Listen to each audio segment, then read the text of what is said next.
Radio Kédou, le journal avec Sotelma Malitaine.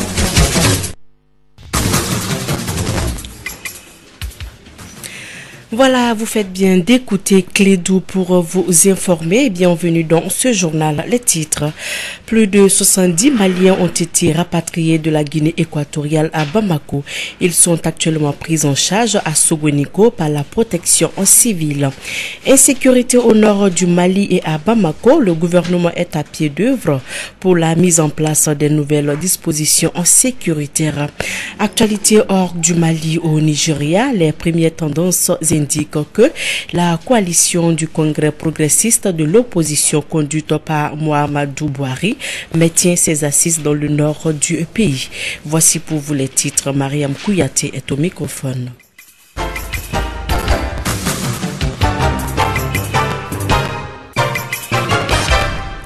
Merci de votre fidélité sur notre antenne. Bienvenue dans ce journal. Plus de 70 ressortissants maliens expulsés de la Guinée équatoriale sont arrivés hier à Bamako dans le dénuement le plus total.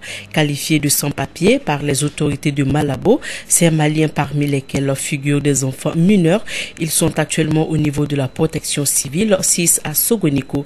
Mahamadou Khan a fait un tour sur place. Reportage. Taïrou est en colère contre les autorités maliennes pour ce jeune malien de 29 ans rapatrié de la Guinée équatoriale. C'est le scénario catastrophe, presque une humiliation. On est quitté sans rien, ni les bras, il y a des gens qui n'ont pas d'habits. On est déshabillé comme ça, il y a des gens qui viennent avec kilo. En aéroport, ils nous avaient quitté l'aéroport de Bata à Malabo comme ça. Il y a des gens qui n'ont pas de soucis, seulement caleçon, même habillés, ils n'ont pas. On est venu directement, on est venu à Malabo. Comme l'ambassade est rentrée au courant, derrière nous, parce que nous on était déjà rentrés à Cotonou. Ils nous a refusé. L'ambassade est venue maintenant, ils ont payé des soucis pour les gens. Parce qu'il dit qu'il ne sait rien dans notre problème là. D'après une source officielle, les autorités équato-guinéennes reprochent aux Maliens rapatriés de ne pas détenir de papiers légaux. Faux, rétorque Taïrou. Le visa est sorti aujourd'hui 3 jours, il nous a arrêtés. On se présente, il dit qu'il ne veut pas voir ça. Il prend des gens, il décide le papier. Il dit que ici là, c'est pas notre pays. Mais seulement, c'est nous les Maliens qu'on souffre là-bas. Parce que les autres autorités, les autres citoyens ne souffrent pas comme ça. Et les consulats, ils travaillent bien. En somme, les Maliens rapatriés de Bata affirment pour la plupart que la représentation diplomatique du Mali en Guinée équatoriale n'a rien fait pour les venir en aide. Comment la prise en charge s'effectue sur place à la protection civile de Sogoniko avec ses ressortissants maliens.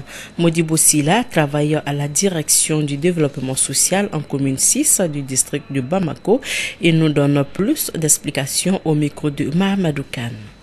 On dit qu'ils ont été rapatriés, donc on est venu avec comme source, on a pu quand même trouver avec eux les laissez-passer, donc les laissez-passer avec les laissez-passer maintenant. Sans tarder, on a mis quand même, la DNDS est venu, les gens de développement social est venu, les agents de développement social de la commission sont tous là. Donc avec ça maintenant, on a cessé d'abord à préparer pour ces gens-là. Parce que des jours ils n'ont pas mangé, d'après eux-mêmes, donc ils ont eu à manger. Et ces gens de la commission aussi ont été informés, ils sont venus, ils ont vacciné les rapatriés.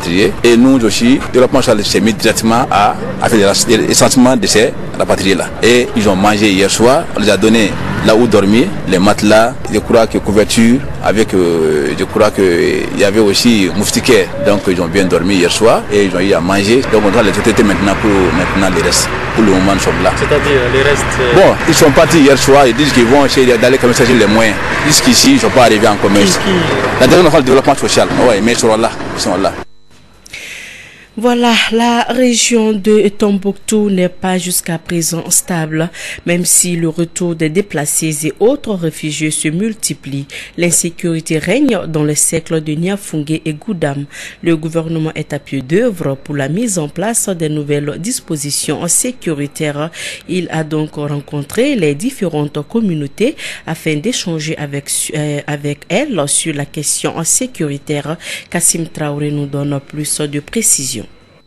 En réunissant les différentes communautés de la région de Tombouctou, le gouverneur de la région voulait leur expliquer les nouvelles pistes à explorer afin d'aboutir à la paix et à la tranquillité. Amadou Ndjadje Maïga, porte-parole de la société civile. La nécessité pour nous tous d'œuvrer au retour de la paix, parce que c'est nous d'abord qui sommes victimes de ce manque de paix, de ce manque de concorde. C'est nous qui allons être les premiers bénéficiaires de l'accord de paix si cette paix-là arrivait à se réaliser. Les femmes aussi étaient de cette rencontre. Elles ont apprécié la démarche du gouverneur, Halima Aïdara. C'est la première fois que j'assiste à une telle rencontre, mais j'avoue que vraiment j'en ai tiré profit. Nous avons évoqué beaucoup de sujets, vraiment de l'espoir par rapport à la sécurité. Le gouverneur n'a pas caché l'état actuel de l'insécurité dans sa région. Il a aussi souhaité l'implication de toutes les communautés. Adama Kansai, gouverneur de la région de Tombouctou. Ces derniers temps, il y a des enlèvements de véhicules sur le tronçon Tombouctou-Koundam. Certains sont en train d'analyser cette situation pour essayer de créer une certaine division entre les communautés. Il fallait donc demander à la population d'éviter les amalgames, de comprendre que tout ce qui se fait présentement sur les tronçons et dans les villages, c'est des provocations pour mettre à mal le processus de paix. Cette rencontre a été très bénéfique selon le gouverneur de la région de Tombouctou, car les différentes communautés ont pris l'engagement de faire la restitution au niveau de leurs bases respectives. Parlons toujours d'insécurité au Mali. Un camion du Comité international de la Croix-Rouge, CICR, a été attaqué hier en périphérie de Gao. Bilan, un mort et un blessé.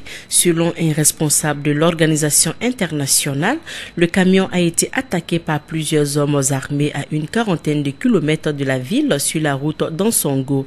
Le chauffeur est tué dans l'embuscade. Il était accompagné par un volontaire de la Croix-Rouge malienne. Blessé, il est actuellement soigné à Gao. Le camion a été retrouvé brûlé. L'attaque a été revendiquée par le Moujao. Et puis la compagnie d'Alassane Touré a été victime d'un braquage sur la route Niono-Léré. L'identité des assaillants reste inconnue car ils ont pris la fuite. La compagnie Alassane Touré est à son deuxième braquage. Kassim Traoré pour plus de détails.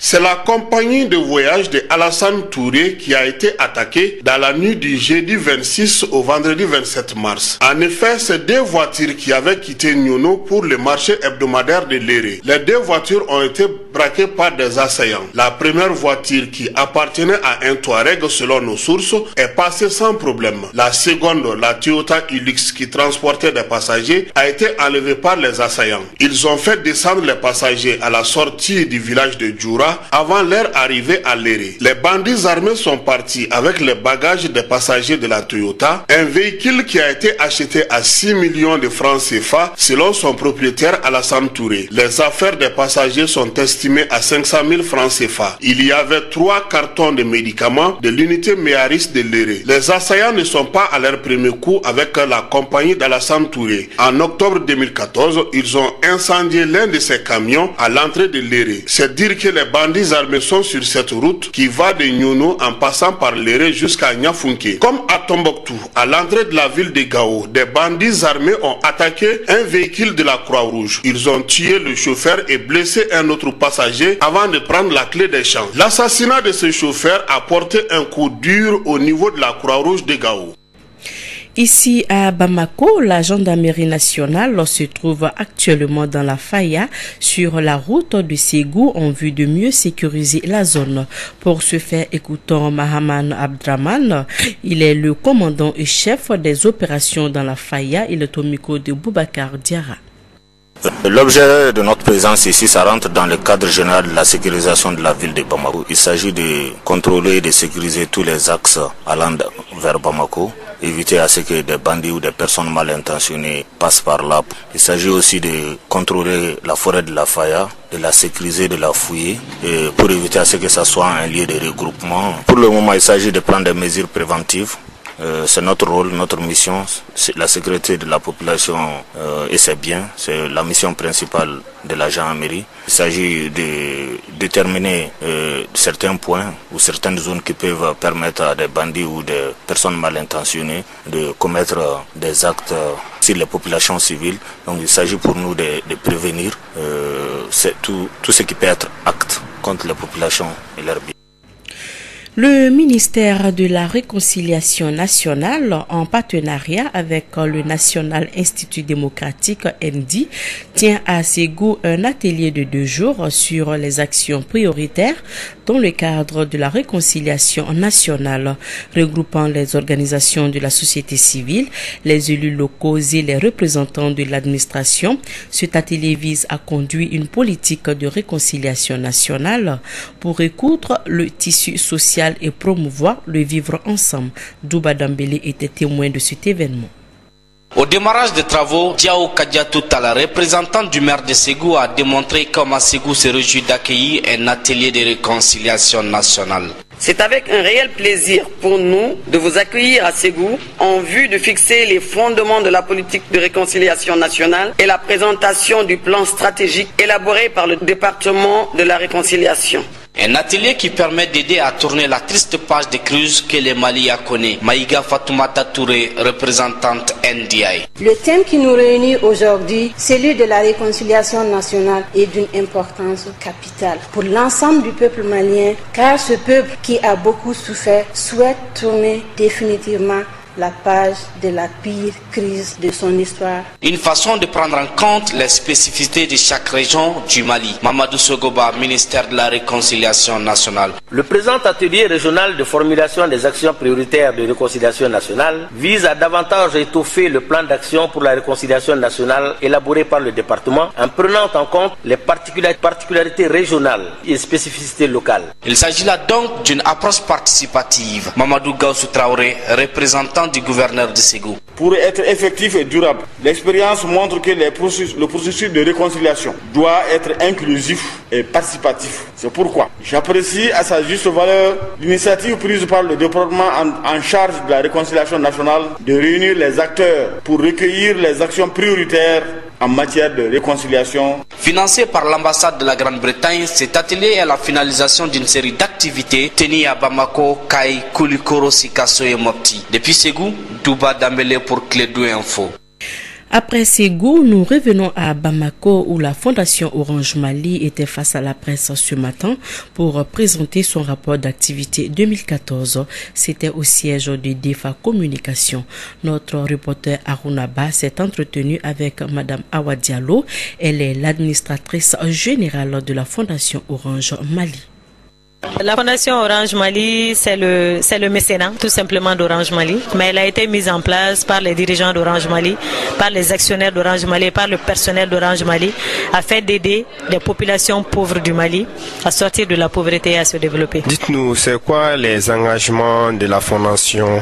Nos engagements, c'est de soutenir des projets de développement, c'est de soutenir des projets qui peuvent aider les familles qui sont dans le besoin à se développer pour que les soins puissent se faire dans les meilleures conditions. Nos axes, c'est la santé. Nous intervenons dans le domaine de la santé à travers les équipements des hôpitaux, à travers la construction d'infrastructures sanitaires. Nous intervenons dans le domaine de l'éducation, à travers le parrainage d'enfants, la construction d'écoles et comme je le disais, de villages connectés. Les villages orange, c'est un village où on met un point d'eau, un centre de santé, une école et puis une salle multimédia pour que les enfants puissent se familiariser avec l'outil informatique. Et dans le domaine de la culture, parce que la culture est pourvoyeur d'emploi pour nous.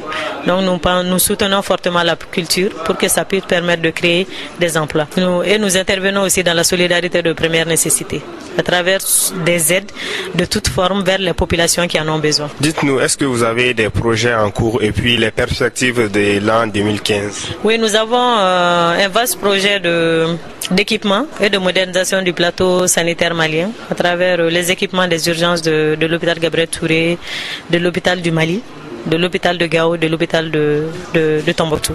Nos perspectives, c'est d'aller de plus en plus vers des projets d'envergure qui vont bénéficier au plus grand nombre. C'est de développer les villages connectés et de soutenir les projets qui sont générateurs de revenus, surtout pour les femmes.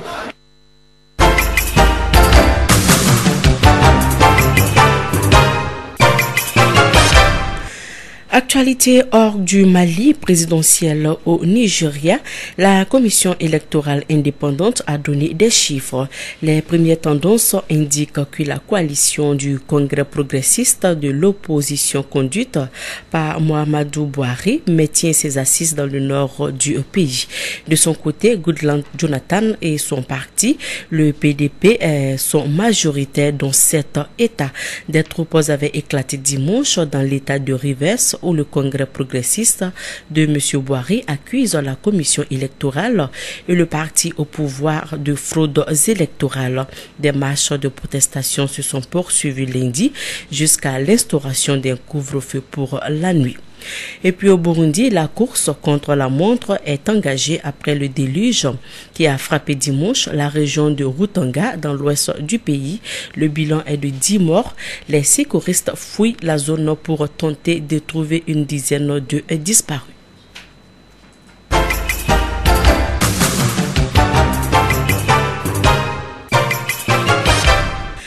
Retour au Mali. La date limite d'accès à la vignette au tarif normal, c'est aujourd'hui mardi 31 mars. À défaut de cette date, le prix de la vignette sera doublé à partir de demain mercredi 1er avril. Notre reporter Aminata Diallo s'est rendu à la mairie du district de Bamako pour nous faire le point de la situation. Suivons. La cour de la mairie était pleine à craquer par les gens qui voulaient prendre leur vignette. Selon Agissa Zuleydeni Maïga, receveur de la mairie du district, le délai réglementé par la loi prendra effet dès le 1er avril. On leur donne les 3 premiers mois pour le prendre en délai normal, en temps normal, au tarif normal. Après ces 3 premiers mois, on pénalise les gens qui sont en retard. Pour la pénalisation, on double, on multiplie par 2. Certains expliquent leur retard par de nombreuses causes. Une grande partie, c'est dû à la négligence. Je l'ai négligé, je le sais. Bon, je n'en suis pas très fier, mais bon, c'est censé être le dernier jour avant qu'il ne double le prix. Et j'aimerais bien ne pas payer tellement cher pour quelque chose que tu peux encore faire. C'est hier tout près que j'ai su qu'il y avait, qu'on demandait de venir prendre les vignettes, qu'à partir d'aujourd'hui, le 1er avril, on va vendre les vignettes à 12 000 francs. Je ne le savais pas. Quand je suis venue, j'ai trouvé beaucoup de monde devant moi. Le premier guichet que je me suis adressé, on m'a dit que c'était fini là-bas. On m'a montré un autre guichet, je suis partie là-bas et là, je l'ai eu à 6 000 francs. Malgré cette foule, les gens n'avaient pas autant de difficultés pour récupérer leurs vignettes. Selon le receveur de la mairie, l'achat de la vignette est une taxe comme toute autre qui est obligatoire. Voilà, c'est donc la fin de cette édition. Merci à vous de l'avoir suivi. Mariam Kouyaté était à la présentation. Partie technique Abou Touré. Bonne suite de programme sur notre antenne. Dans un instant, votre émission Allo Clédou avec Yelimadi Akonati. Bonsoir.